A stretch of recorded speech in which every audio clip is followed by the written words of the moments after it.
Hey, hey, my crafty peeps. Welcome to Ivy and Jute Creations. If you're new here, my name is Kim. Welcome, welcome. It's a pleasure to meet you. If you're returning, you already know it. I appreciate you from the bottom of my heart. Okay, y'all, Shell Jeffries. I found this on Pinterest when I was going through it, but my baby sister actually shared just the screenshot with me a couple weeks ago, but I did not have a mannequin. And so the other day I was in Walmart and I came across this mannequin and I knew I had to try and recreate the screenshot that my sister sent to me, which was later I found on Pinterest that Shell Jeffries had shared it to Pinterest. And I also believe that it may have been linked to boardpanda.com. I couldn't get a link for it, or I would put it down in the description box.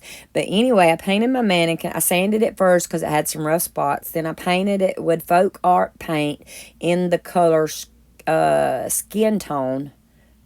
Yeah, skin tone, I believe. And now while it's drying, I took some of my old ornaments that I have, just old cheap plastic ones, and I'm using like a styrofoam heat knife here, and I'm melting them in half. And as you can see, I got a little bit of all kind on my table there.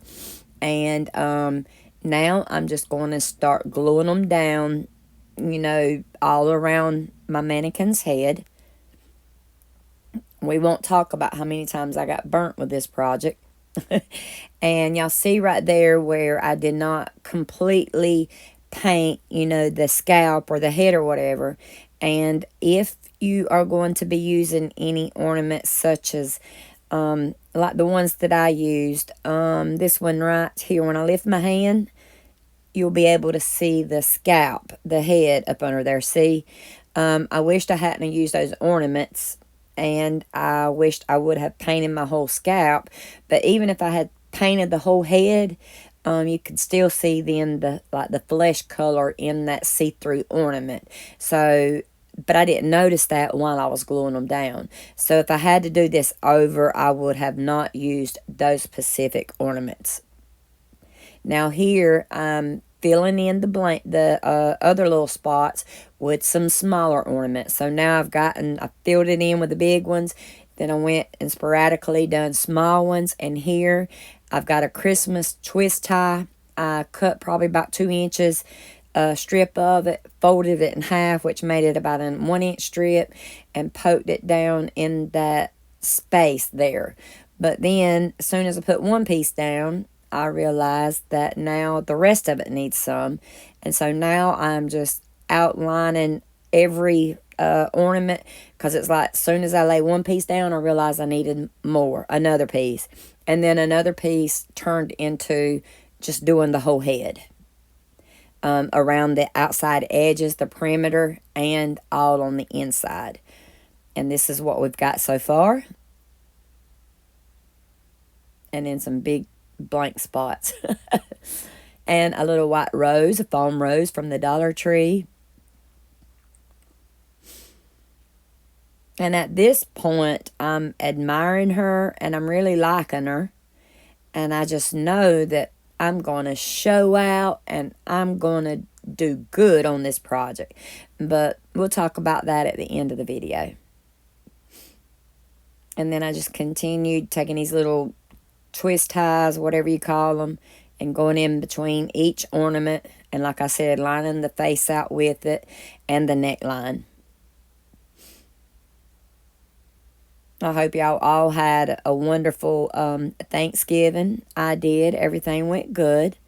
Okay, here I've got these little stars that I got on clearance at Hobby Lobby probably 2 or 3 years ago. And then the little snowflakes from Hobby Lobby on clearance a couple years ago.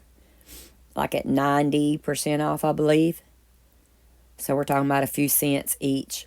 And I'm just going around and gluing the stars down and the snowflakes. And now this is what we've got so far. And I feel like it's, still missing something. And so now I'm going to take the greenery from the Dollar Tree, and I'm going to cut it down in small pieces. And I'm going to stick the greenery in different places. Then you can see I've brought some of my Christmas florals out, and I'm doing different textures, kind of like the poking posies.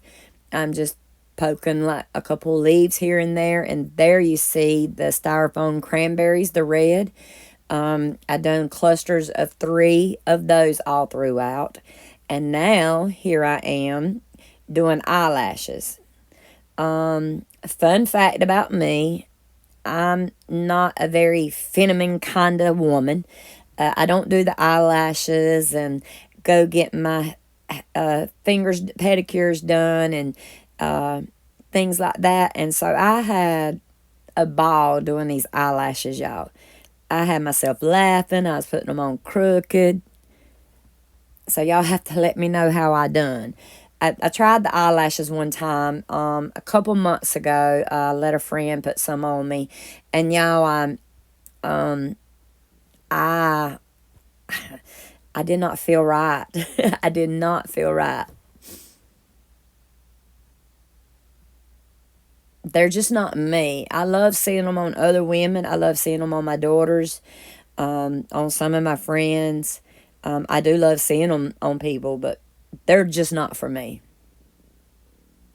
So I had fun playing around with eyelashes. So now we're going to put her on some makeup. And here I'm doing a little bit of highlighting on her cheekbones and like in the corner of her eye and down the brim of her nose. I mean, don't get me wrong now. I do go get my hair cut and colored, and I do wear my makeup when I go to town or to church.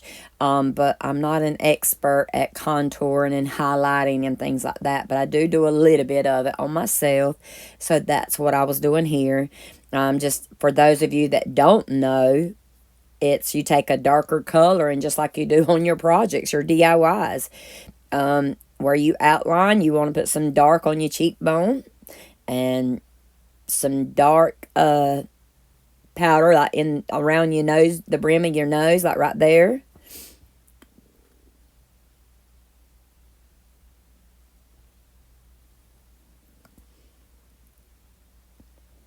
And then on your cheekbone.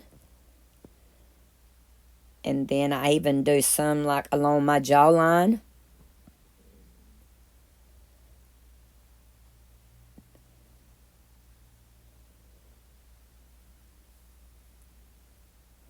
And as y'all watch me finish this makeup here, I would like to give y'all an invitation. Our church has started reading the whole book, the whole the whole book of Luke. And it's a chapter a night. There are 24 chapters in the book of Luke in the Bible. And so at the time of this voiceover, today is the 6th. So today we read Luke chapter 6. Tomorrow we will read Luke chapter 7.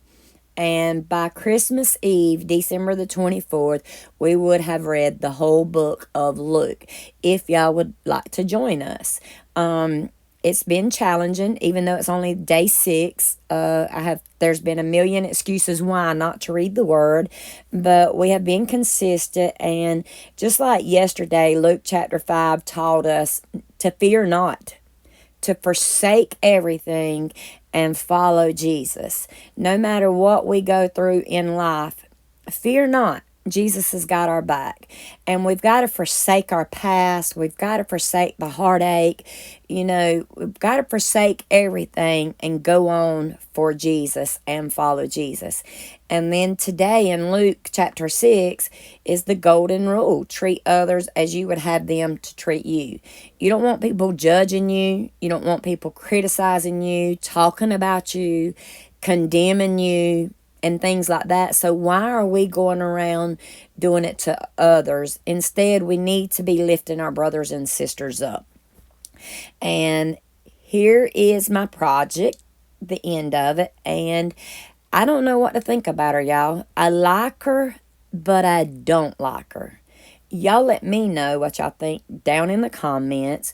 And if for some reason or another I don't get another video out before Christmas, let's don't forget what Christmas is really about this season. I love y'all. Thank y'all for watching. And y'all be blessed.